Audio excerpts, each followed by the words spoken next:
Tough night, physical battle. They made a lot of big plays. We came back and started rolling a little bit later towards the latter half of the football game, but certainly too late to get going. Really proud of the way our guys continue to compete, but against a good team on the road, you have to be at your very best from start to finish, and we were not that tonight. So credit to the other team, and we certainly have to get better. Directly to your right, Coach James. Mario talked about how their receivers could catch and go and burn you on big plays. You allowed your longest plays of the season tonight. The guys you knew you had to cover. What happened with your secondary? It's the most allowed in years by your secondary. Well, you know what? We trust our guys, and I know that they hit some big plays on us. Some will be technique oriented. Some will be just them making a really good throw and catch. But with the amount of good play that we've had from those guys, we just have to get back to work at refining and polishing up ourselves on technique, schematically, whatever we can do to help those guys. But credit them for making those plays. And again, we trust our guys and sticking by them to go back and get better. To your right again, Coach Ryan.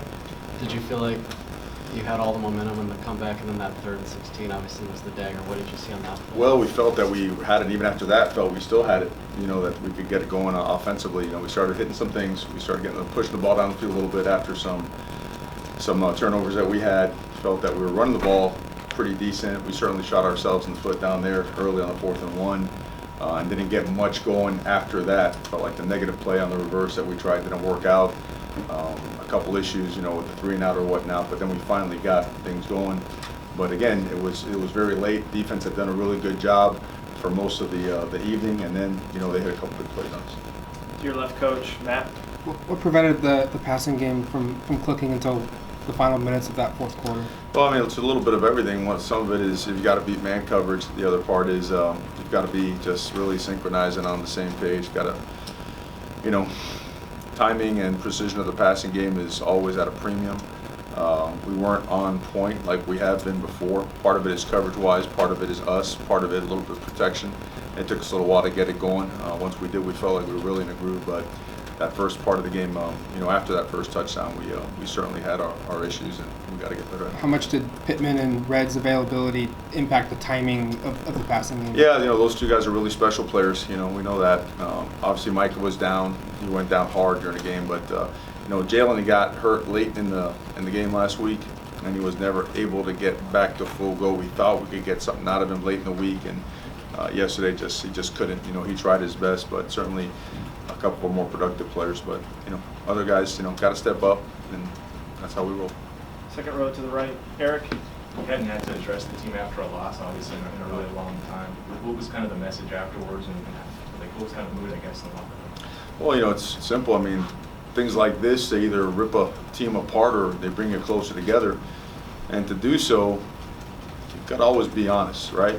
You've got to really look in the mirror and ask yourself, what could we have done? And then from top to bottom, as an organization, starting with myself, could have done better. No matter how well we thought we prepared and whatnot, it didn't show up until very late in the game. And so that's a message number 1, making sure we come together and lift each other up, because we have had some really good progress this season and some good success, and we have some really big goals ahead of us. But it really all starts with how we handle ourselves and how we handle, a tough loss like this on the road. So that want-to-know process has to start right now. As we get on that plane and think about things and get back to Eugene and start our process to make sure that we could put our best performance together for next week and the week after that. But it does start with everything with this next coming week. First table to your left here, Coach. Coach, as you guys were mounting that comeback, what were the conversations like on the sideline? Was there any specific guys that were kind of leading that charge? I think in general, the entire team, they have a lot of faith in each other. They're never out of the fight, so to speak. So the energy, the enthusiasm was high. We've been in situations where we have been down before, so that's all our guys know, that they feel, they trust that there's no situation or circumstance or whatever that they can't overcome. So faith is high and strong, and they kept punching. Directly to your right, to the wall, Tyson. Justin has been excellent all year, and then he had those back-to-back picks on drives. What did you see on those ones, and just how does he kind of handle that and move forward? Well, I got to look at it again to see exactly how we set up at the receiver spot and whether the ball got away from him, whether it was a good throw or bad throw. I mean, the guy's an unbelievable competitor and a great quarterback. May he have missed? I'm not sure. I got to look at it. I know they rolled the corner down there a little bit, so he was in that window.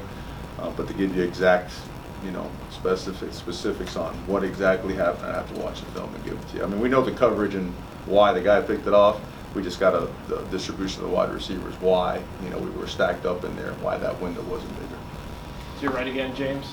Mario, when the biggest goal of making the playoff is off the table, where you can still win a conference, still go to a Rose Bowl, win a Rose Bowl, but when the biggest goal is gone, you've talked a little bit about what the message is immediately, but how do you refocus, guys? How do you, when that is no longer attainable? Well, there's lots of goals that go into a season, and certainly one of them was to have ourselves in a situation, coming into this game to be part of every conversation and every kind of championship. And right now, really the only conversation that needs to take place for us as a team is the most logical one, is one to make sure that we get back to our process of being 1-0 and playing our best football. Because that, look, you win in some games and you really want to lose, never ever, but when it bothers you, when it hurts you, is when you know that you didn't play your very best. And that's the case right here. And I think all the other stuff is just, all that stuff is weeks away and really doesn't have anything to do with what our thoughts and our process is focused on right now. To your left, Coach Matt.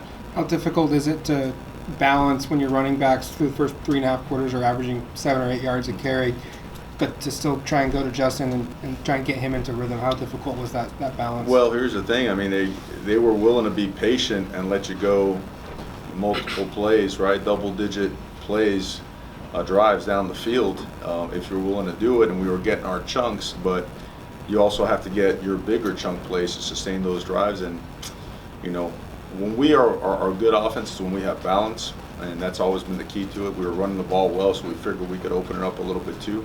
It just, we were off. We were off. Straight ahead, back by the cameras, Fred. Coach, just the intensity of the Pac-12 schedule, playing 9 conference games in a row, this is kind of an example of how difficult that can be. What does a game like this kind of show people maybe around the country who don't watch Pac-12 as much about how difficult this conference can be? Well, I think people know, or they're going to know it more and more. 9 conference games are, football is so different, right? In basketball, you have a season, then you have, right, your conference tournaments, and when you have 9 conference games, it feels like every single game is kind of like a playoff game, right? You're dealing with, hey, is this game gonna make or break the chances of advancing to the conference title game or whatnot? So it's difficult. Obviously, we enjoy taking on the challenge and whatnot, and we have been really good throughout the season. Our goal was to really, change the perception of how we go on the road, and we had done it 3 times. And we came out here and we had a goal and a mission to get it done again, and we came up short. Got time for 3 more. Eric, second row to your right, Coach. Hanson missed the whole second half, I He think. did. He got injured. He got injured until we examined him. We won't know for sure, but he did. At halftime, we had to hold him out, and hopefully he's okay. What about Verdell and Cable? I think they're both also down. I think they're both going to be okay. I think Verdell, had a stinger. He came out, took a pretty good shot on that tackle, but I suspect that both those guys will be okay. And go final 2 to your right, Coach. Ryan and James. Your defense was putting up some, historic numbers throughout the season. Do you, without looking at the film, obviously, do you sense that they had an off night, or was Jaden Daniels even better than advertised? They hit some big plays. Yeah. In a game like this, if you could hit some of those plays, it changes things, right? It changes things in a hurry, and he made some great throws. Their receivers ran underneath those balls too, and I mean they connected. They were on point for some big ones, and we're typically pretty good at stopping those. And I have 100% faith in our guys. Never ever would I say or think anything different of our guys. The guys in that locker room are hurting because of what they put on the line day in and day out. So, but an off night, I don't know. It's not really part of the vocabulary, so I don't mean to, shy away from the question or whatnot. The best way to address it is that we weren't at our very best. We weren't. Last one, James. You generated a lot of pass rush over the course of the season, Mario, and this was an offensive line that was having a very down year. You did not get a lot of pressure tonight in those big plays or slow developing plays. What was the reason why you guys just didn't generate pass rush against a line that had given up a lot of them? Yeah, some of them were slow developing.